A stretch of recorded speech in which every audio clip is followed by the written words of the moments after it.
At one point, you meet Tony Yayo? You know Tony Yayo since you were a kid? I know Tony Yayo since I was a kid, yeah. He was signed to not signed, because they wasn't signed, but they was in an underground group called Rags to Riches. It was him, Fat Shy, AKA DJ Rough Hands, God bless the dead, and my man Katif, God bless the dead. They call him Huey P.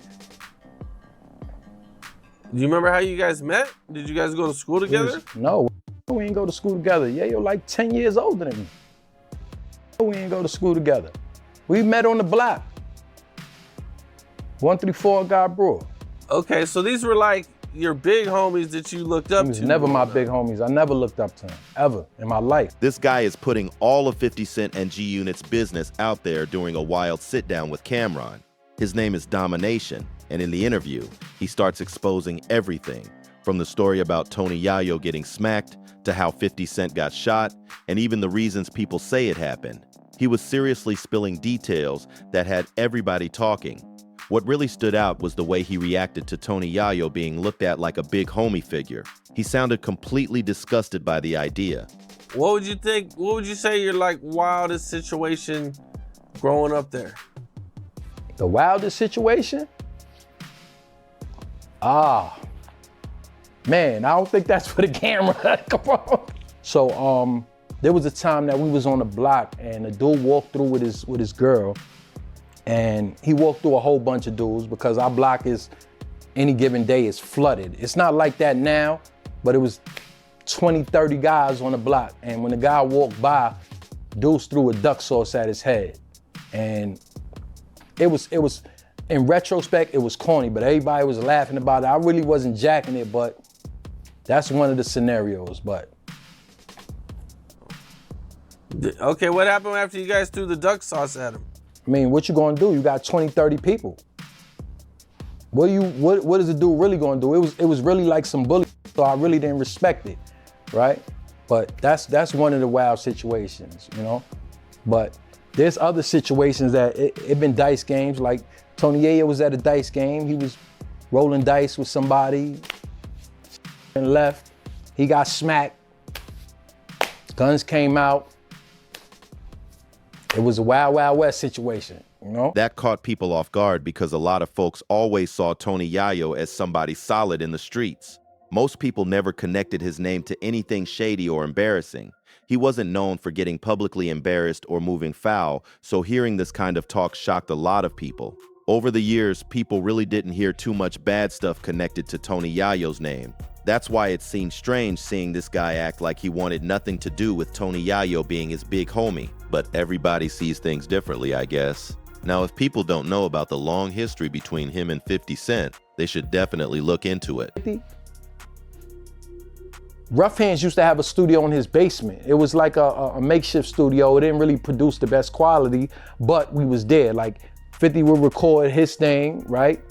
Nothing to do with us. He's just from our block. And we used to go record our parts. We was 134 All-Stars, right?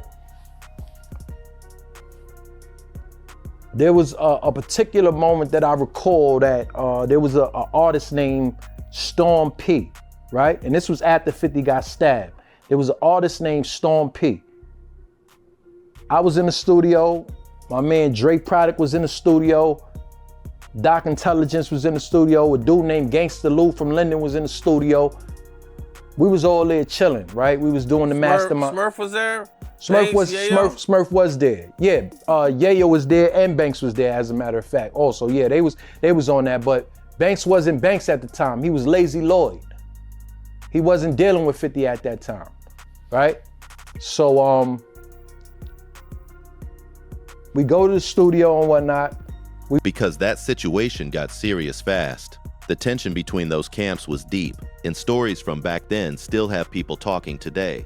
Before the conversation fully moved on from Tony Yayo, he also brought up a story about Tony Yayo allegedly getting slapped during a dice game. He started questioning whether that whole Tony Yayo story was even real. His point was that when somebody asks about the craziest thing you've ever been through, you would expect a serious story right away, not something small like throwing candy at somebody's head. He basically joked that even kids in quiet neighborhoods have done stuff like that, so it didn't sound shocking at all. We waiting to record. There's a dude named Storm P. He's from Baisley Projects. He actually ended up being managed by Superstar J. I don't know if that's still true to this day, but he was nice. He was doing this beat. I don't recall the beat, but his bars was hard. I recall the bars. He said, I dodge potholes, man, so I don't my rims.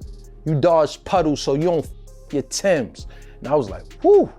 He was young at the time, like our age, 18, 17, around that time. I'm like, oh, this nigga's nice. He's like, he was spitting that pain. So 50 came in the studio while we was in the studio, and he heard that, and he said, yo, who beat is that? Like, yo, I'm jumping on that. He ain't even asked Boy that actually did the beat. He just said, yo, I'm jumping on that.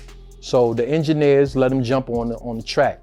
He said, rumor last year, 50 got bagged. Rumor this year, 50 got stabbed. What's the rumor next year, huh? 50 got mad and tore Jai head off with the 4-4 mag. He said something about black, my baby mom's a wild out and stabbed me worse than that, you know? So that's why the timeline of the stories felt strange to him. He was like, if the Tony Yayo situation really happened the way people claim, why wasn't that the very first story mentioned? Why bring up something minor first, then suddenly switch into a story about Tony Yayo allegedly getting slapped and people pulling out guns? To him, that made the whole thing sound questionable from the jump. He kept saying the whole thing didn't fully add up to him. In his mind, if that Tony Yayo story was really as wild as people claim, that should have been the first thing mentioned without hesitation. That's why he kept looking at the story sideways and questioning parts of it. Back then though, him, 50 Cent, and Tony Yayo were all extremely close. Their relationship was solid for a long time until things reportedly fell apart over a bond situation. Storm P was from Baisley, so 9 times out of 10, his management team was from Baisley. Supreme is from Baisley, right? I'm not privy to what happened after that, to what happened if Preem called 50 or not, or what was being said. I'm not privy to that. I do know that after that studio session, the next day, I went to the block around 12 o'clock, something like that, and they like, yo, 50 got shot early. So we all go to the back blocks. It's taped off. So we actually honestly thought he was dead. We didn't know he made it. We thought he was dead. People say the tension exploded after 50 Cent allegedly refused to help pay his bond, and once he got out, the fallout became public. They even had that famous heated argument over the radio, which a lot of fans still remember to this day.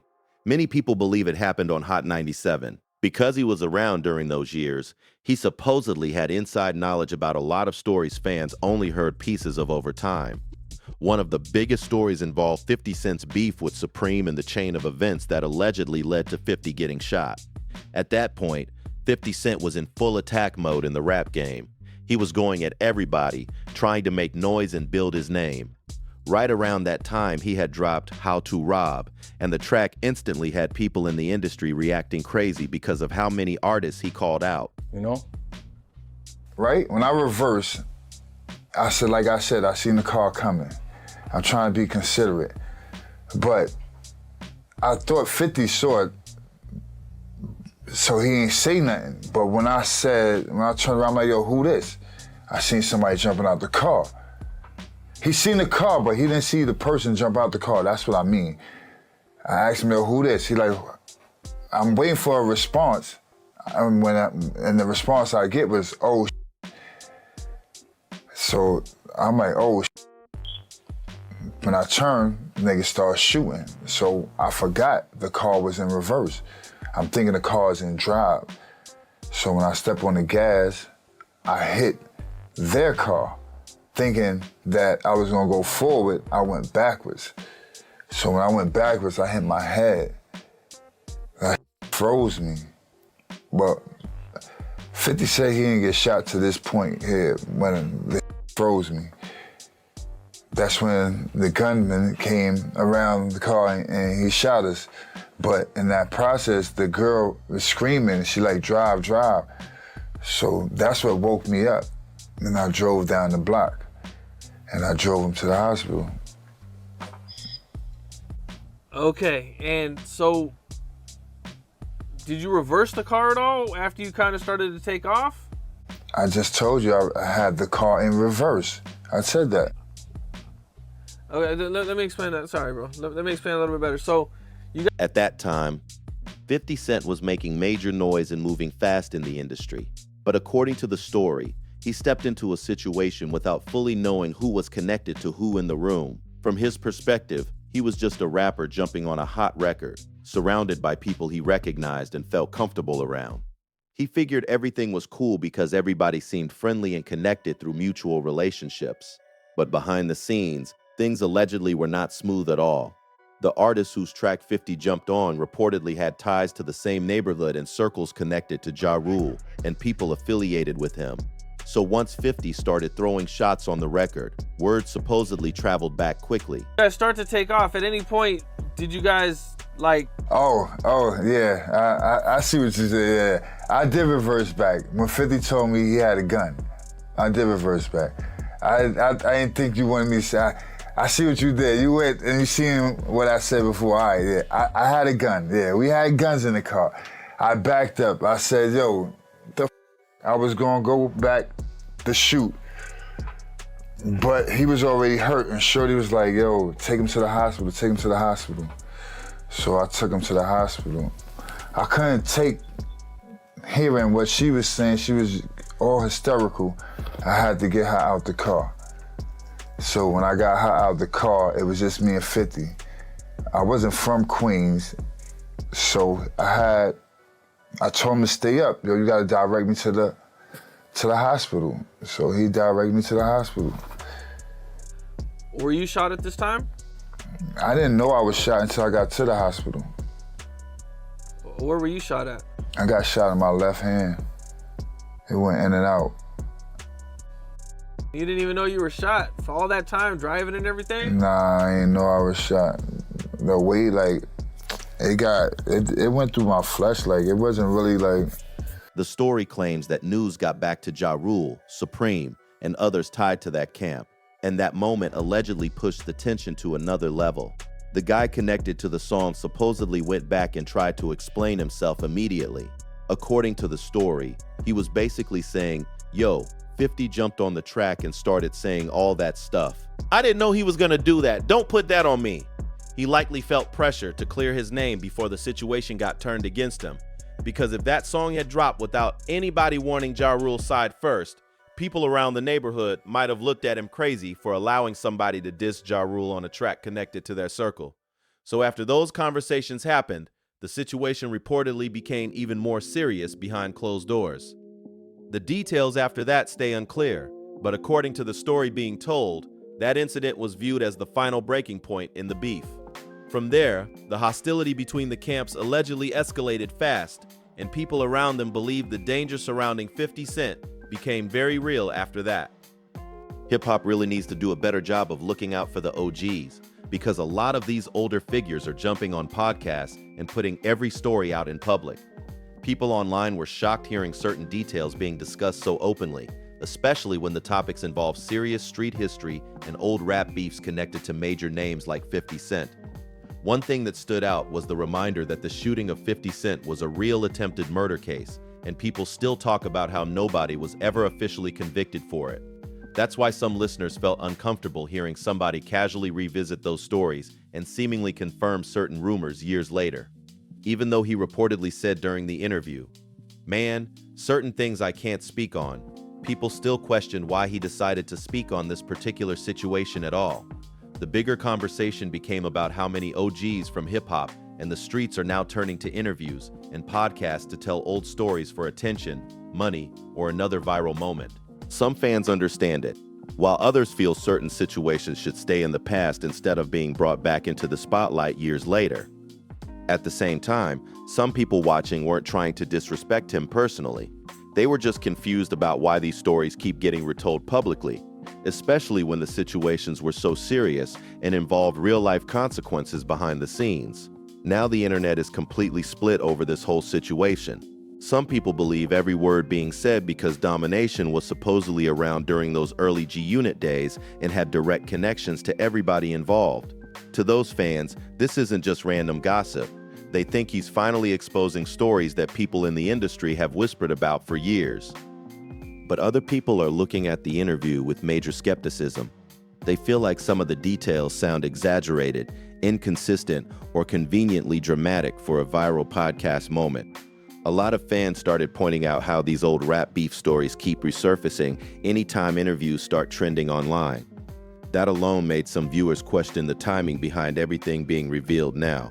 Still, one thing everybody agrees on is that the interview definitely got people talking again about the wild era of early 2000s hip-hop. Back then, the tension between crews felt serious, personal, and unpredictable. Hearing somebody revisit those moments years later instantly brought all that old drama right back into the spotlight, and social media wasted no time reacting to every single clip that dropped. What also made the interview blow up even more was how calm Domination sounded while talking about situations that fans consider legendary hip-hop drama. He wasn't acting nervous or hesitant at all, which made some people feel like he truly believed everything he was saying. That confidence alone had clips spreading everywhere online fast. At the same time, longtime 50 Cent fans immediately started defending him and questioning Domination's motives. Some people were saying this looked more like somebody trying to stay relevant by attaching themselves to old G-Unit history. Others argued that if these stories were really that important, they would have been told years ago instead of suddenly appearing during a podcast run. Another thing people noticed was how Cameron mostly let the stories flow without interrupting too much, which made the interview feel even more raw and unfiltered.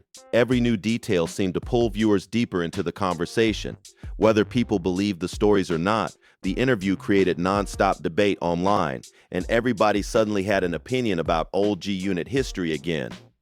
As more clips from the interview started going viral, people began revisiting a lot of old footage, interviews, and rumors connected to G-Unit's early days. Fans were digging through old radio moments, street DVDs, and classic rap interviews, trying to match up timelines and figure out what actually happened behind the scenes. The conversation got messy fast because everybody seemed to have a different version of the story. Some listeners felt like Domination was exposing hidden details that hip-hop fans never fully understood back then. Others believed he was mixing real moments with exaggeration to make the story sound bigger than they really were. That's what made the reaction so divided online. Meanwhile, 50 Cent's name kept trending because anytime old drama connected to him resurfaces, the internet pays attention instantly. People were also waiting to see if anybody from G-Unit's side would respond publicly or shut the stories down completely. Knowing 50 Cent's history online, fans were expecting jokes, trolling, or even direct responses if the clips kept gaining traction. One thing is certain, the interview reopened conversations people thought were buried a long time ago. At the end of the day, it's still all respect from this side, but this whole situation definitely has people debating heavy online. Some people feel like these stories should stay private, while others think fans deserve to finally hear what was really happening behind the scenes during those wild G-Unit days. Either way, the interview opened up a huge conversation, and now everybody has an opinion about it. Let me know what you think in the comments. Do you feel like this was real insight into hip-hop history, or did the interview cross the line by speaking on certain situations publicly? I want to hear everybody's thoughts on this one because the internet is going crazy over it right now. And if you made it all the way to the end, make sure you subscribe to Famazar for more crazy hip-hop stories, viral moments, and industry drama you don't want to miss. Also, check out the next video popping up on the screen right now because things get even wilder over there.